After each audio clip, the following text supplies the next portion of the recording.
Main chapter, Hidden Knowledge. Fourth subchapter, Our Divine Feminine. Written by Cynthia Kavassilas. Narrated by Cynthia Kavassilas and George Kavassilas. Quote, "We are universal embryos in the planetary womb of the Divine Mother." End quote. It is time to momentarily put ourselves in the shoes or position of a cosmic conqueror, head of a cosmic empire, and even play the part of a self-deluded God entity. If you are to approach a planetary population and you want to be their ruler and master, have full control over that domain and all the resources, how would you go about it? The immature and irresponsible way to go about it is to put forces on the ground. This eventually leads to a revolution, but it does not work over long periods of time. If you are to do it properly, then you find out everything you possibly can about that reality. You reach down into that reality as far as you can. You dig and dig as deep as possible. Study and learn till you get to the core, foundational, energetic pattern you can discover which sustains all life in that reality. When the gods and their archons came here, it did not take them long to discover it was the Divine Feminine.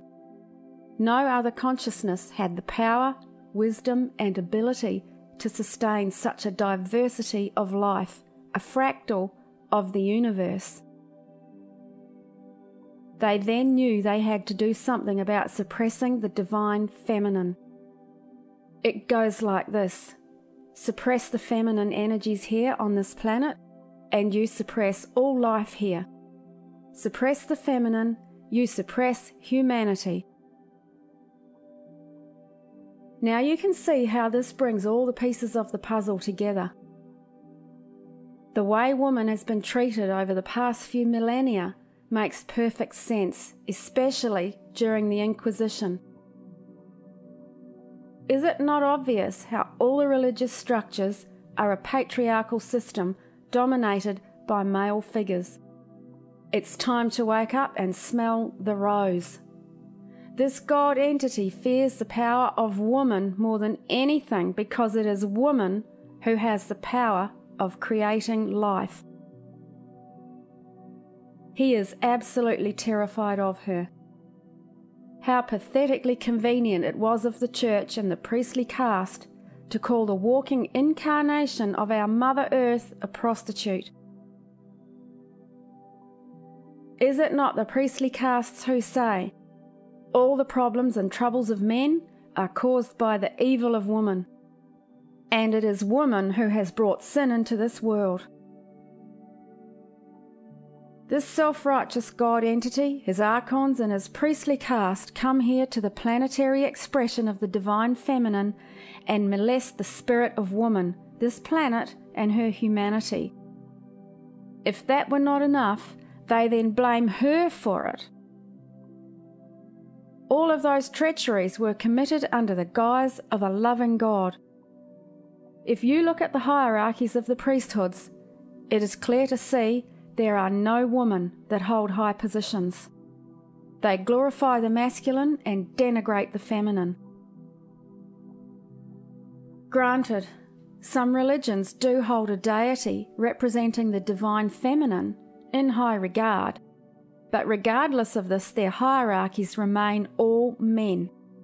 This hypocrisy speaks for itself, and the female deity they present is just a token gesture.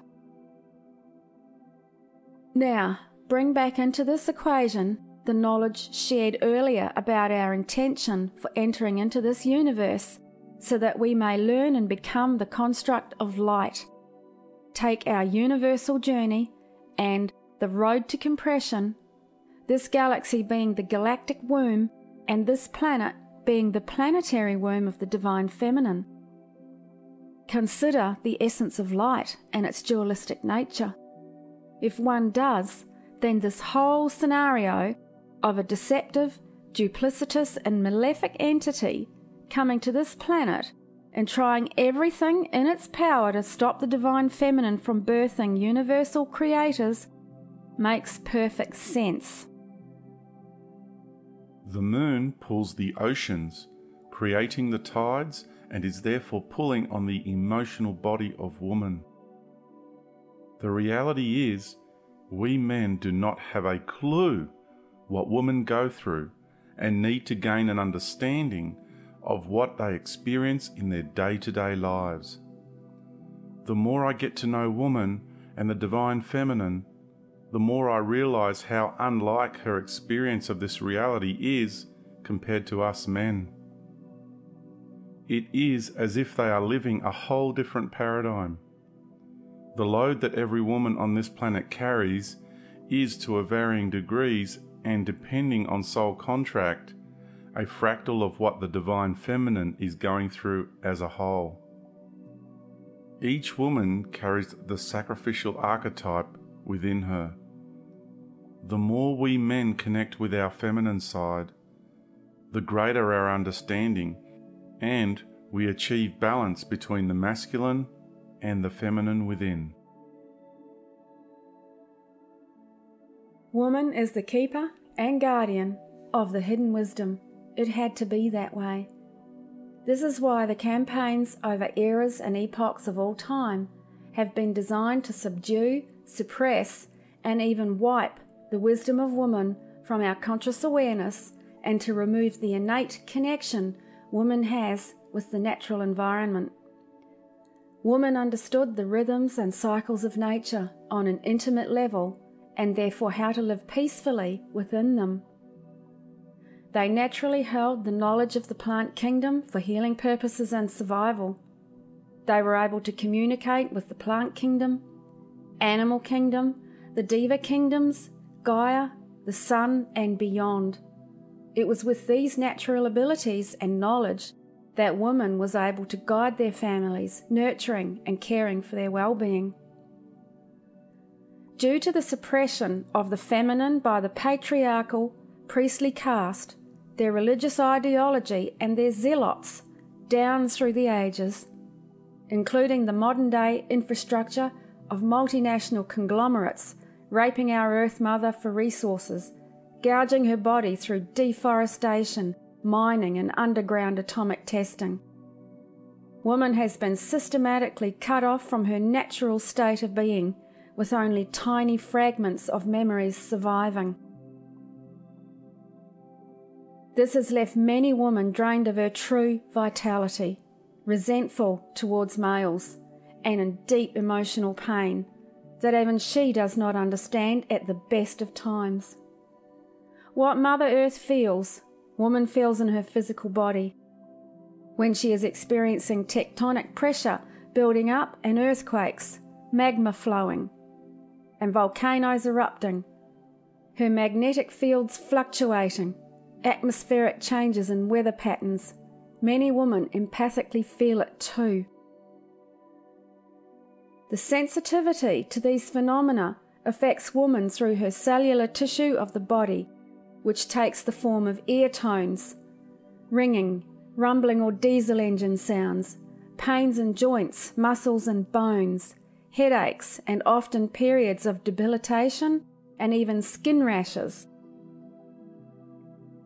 There is also emotional sensitivity, feeling wired and feeling drained, edgy, extra sensitive or depressed.